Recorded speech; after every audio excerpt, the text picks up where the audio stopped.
Hi guys, Doc Rolly here. Last out-taking ceremonies for the new registered medical technologies officiated by the Professional Regulation Commission. The De La Salle Medical and Health Sciences Institute received an award for being the top 8 performing school during the August 2024 MedTech licensure examination. Let me also share to you the inspirational speech of the top 1 examinee, Rihanna Siron from the University of Santo Tomas. University Nicanor Reyes Medical Foundation with a passing percentage of 90.63.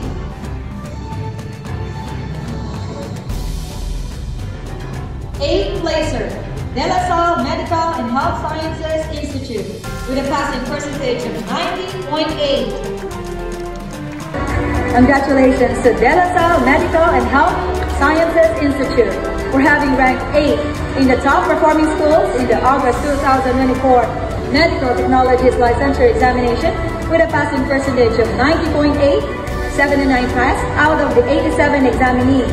Receiving the award is Vice Dean John E. Dimson and Dean Dr. Rolando M. Reyes. Our first placer from University of Santo Tomas, Diana Beatriz Tumon Siro with a rating of 92.3. Our board top-notcher from the University of Santo Tomas, Diana Beatriz Tumon Siro.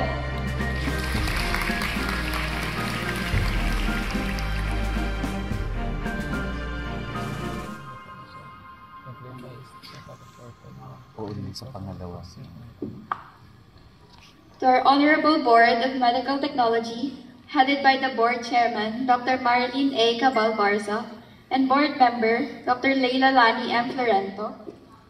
To our guest speaker, Ms. Marilyn Tantingco, RMD, to the only accredited professional organization of all registered medical technologists in the country, the Philippine Association of Medical Technologists, headed by Ms. Luella A. Virtusio, RMD.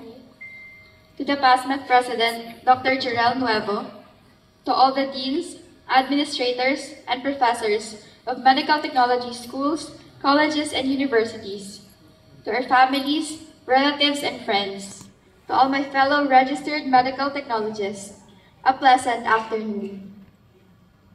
I never thought I would stand on this podium. When I was in first year, topping the boards was impossible, and so I buried that thought. But today I stand here as proof that even the seemingly impossible is within our reach. As you probably know, I am Rihanna Beatriz Tumo Siron. I graduated from the University of Santo Tomas. But what you probably don't know is that I failed the USTET. I failed the entrance exam to get into UST. But it was my dream, so I applied for reconsideration. Probably even my friends don't know that, because I'm too ashamed to tell people about it. I was a consistent honor student from kinder to high school, and my favorite subject was math, but I failed the math subtest in the USTET. This failure was my wake-up call, and I only work harder and harder from there. During my first and second year in college, I was consistently part of the top 5 of our batch, but I brushed it off. I did not care about my standing because everything was online, and I couldn't truly gauge my performance. During that time, it was also difficult to make sense of what we were studying. We were supposed to know how to draw blood from real patients, but instead we had imaginary patients. In our case, our first patient was a banana. We practiced needle insertion in a fruit. And though we understood the limitations of the situation, it left us feeling unprepared and worried about the future. Until third year came, which is probably the most dreaded year in MedTech. It is the year where every subject is a major subject. So we had no choice but to come to school to learn and relearn. I was so scared to face third year because all the stories about third year are either frightening or sad. So I told myself, I don't need to be the best. I just need to pass. So I just took it one quiz at a time, one day at a time. And I made sure I studied for my exams. I made sure I showed up for my exams even when I was not 100% ready. And probably my favorite and probably the highlight of my third year was that one midterm exam in bacteriology. I grew up in a religious family and we are devotees of St. Jude. Coincidentally, his feast day was the day of our midterms in Bacte. And we know how hard Bacte is. The day before the exam, my classmates were telling me mag-absent na lang daw kami. And I wasn't that good in Bacte then, and I was just planning to cram it the night before. So the offer was really tempting. But I told them papasok ako. So I spent the night trying to study all of the lessons until I got overwhelmed. My head was throbbing and I could not retain any information. I could not even tell the difference between staph and strep. But I made a promise to myself that I would come to school and take that exam that day. And while I was answering that exam, I could not focus because I was so sleep deprived in an attempt to learn everything. Before I passed my answer sheet, I counted my sure answers, and I was able to count 17 out of 60. But I had no choice. I could not just walk out of that room. And immediately after, I told my friend, bagsak ata ako, wala man sa 20 yung sure ko. But we know in college, there's no point of dreading over the previous exam kasi may susunod na exam pa. So I tried to study again for the next exam. While we were having lunch, my classmates messaged in our group chat, may score na daw sa Bacte exam. And I didn't want to look at my score because I know it's a failing score. But my inner self was telling me to view my grade, and I did. And it was a 57 out of 60. So my prof believed I was good in Bacte, but what he didn't know, it was 90% St. Jude.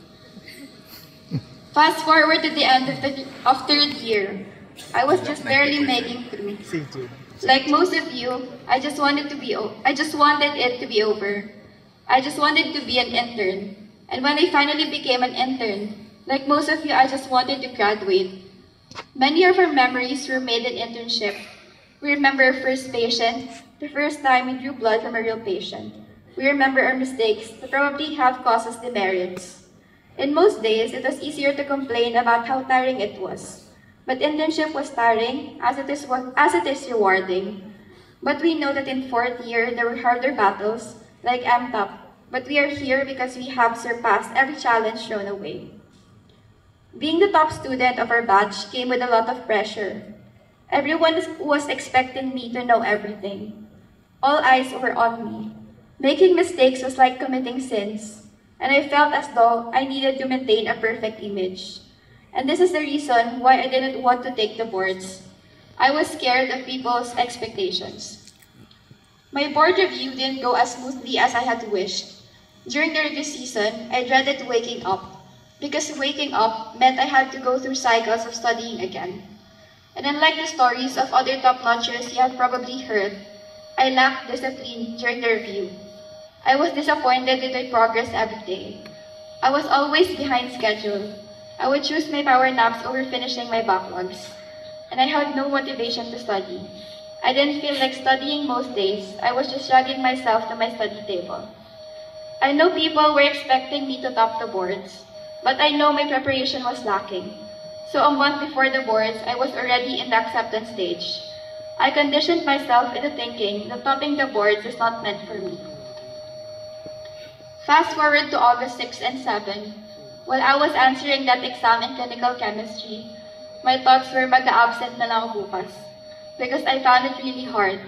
-1 point na agad sa question na described the hazard symbol shown in the picture, pero wala namang picture. I felt defeated during the first exam, and I wanted to go home. During the very long 1-hour break, I prayed to God. I told Him to give me a clear sign if I should still continue this. I was very specific in my prayer. Sabi ko, Lord, sana po bigyan niyo ako ng sign. Sana yung sign may mabasa akong top 1 or number 1. And after praying, I ate my baon. I don't know why, but nung nag-iisip ako ng babaunin, yung kinrave ko pepero. And while I was trying to open the box of the pepero, napatingin ako dun sa gilid ng box, and it said, Pepero, number 1 brand in Korea. And from then, I knew that was the sign. And I told myself, papasok na ako bukas. And it's funny how the universe communicates to us. So the moral of the story, magbaon ng pepero. Looking back at the journey, it was never easy. In all of those phases, we were scared to do this, scared to pursue what's next, scared to leave our comfort zones. But these scary and uncertain times unleashed a different version of ourselves that we didn't know we had. We are brave enough and we power through our most difficult days. This success is built on countless moments of effort, determination, and sacrifice. Those years made us doubt ourselves and tested our character. And although we may have stumbled, we came back stronger, and that's why we are here today. At this point, allow me to thank everyone who has become part of this journey. First, I would like to thank God. Every day of my college life, I made sure that I went there. I went to the church, even if that meant I had to walk farther from my dorm. There I prayed to pass my quiz on that day. I prayed for guidance and just enough strength to get me through the day. And it's true what they say, God is not deaf to your prayers. I thank God, St. Jude, St. Adam for all the miracles in my life. And thank you, Lord, for writing a beautiful story for me. To my parents, who are both medical technologists, people think we pressure me into studying, but they don't and they never did. In fact, when they see me still awake at 10 p.m., in Kapampangan, they tell me, oras na, matutod na ka, or oras na, matulog ka na. When I was a kid, I sometimes wake up at 4:30 a.m. because I could hear my mom preparing for work. She leaves at 5 a.m. to open what was then her very simple primary laboratory.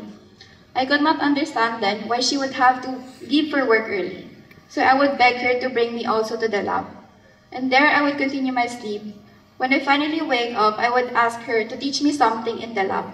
And the first thing that my mom taught me was how to dip the reagent strip into the urine. In simple terms, she told me to just match the colors. So at the age of 5, I learned how to do the chemical examination of urine. And same thing with my dad. He was the first to teach me how to do the differential count. He taught me what neutrophils are, also at the age of 5. Thank you, Mama and Papa, for exposing and introducing me to your profession. Thank you for sharpening the pencils I used for the boards. Thank you for being my inspiration. Thank you for giving me everything that you could possibly give, even before I ask for it, and even when I don't ask for it. To my brother and cousins, thank you for being so obedient to my many utos when I'm too tired or too lazy to move. To my best friend Vincent, thank you for your patience and understanding. You know me better than anyone else. Thank you for buying me a coffee maker in my dorm and for staying up late with me.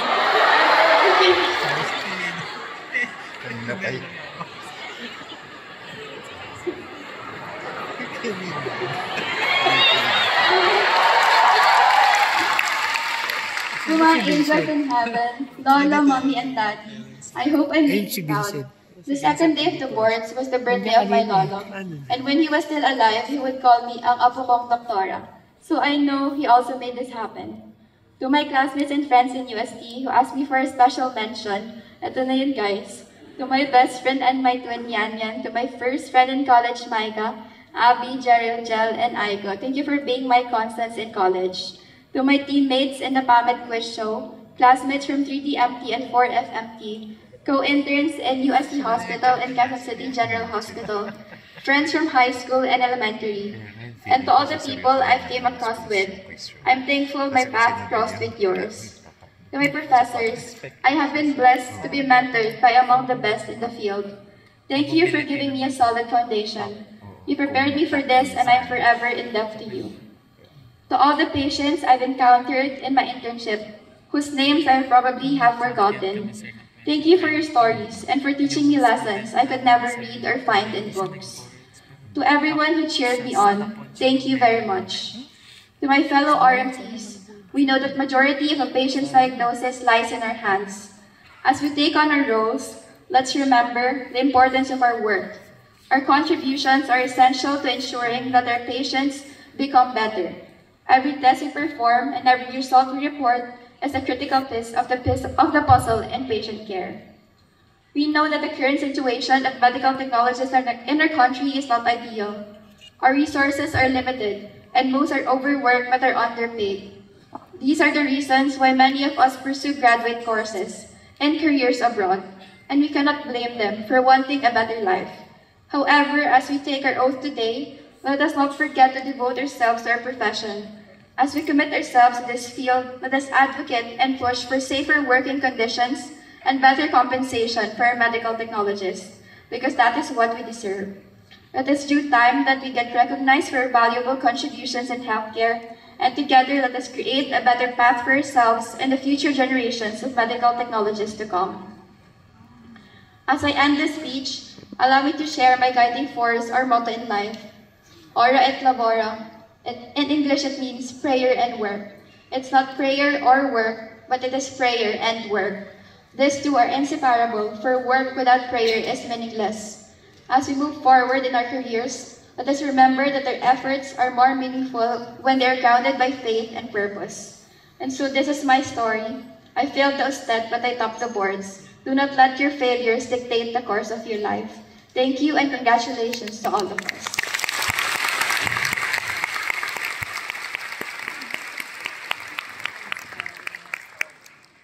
Thank you very much, Ms. Huron, for that inspirational, heartfelt, and tear-jerker response.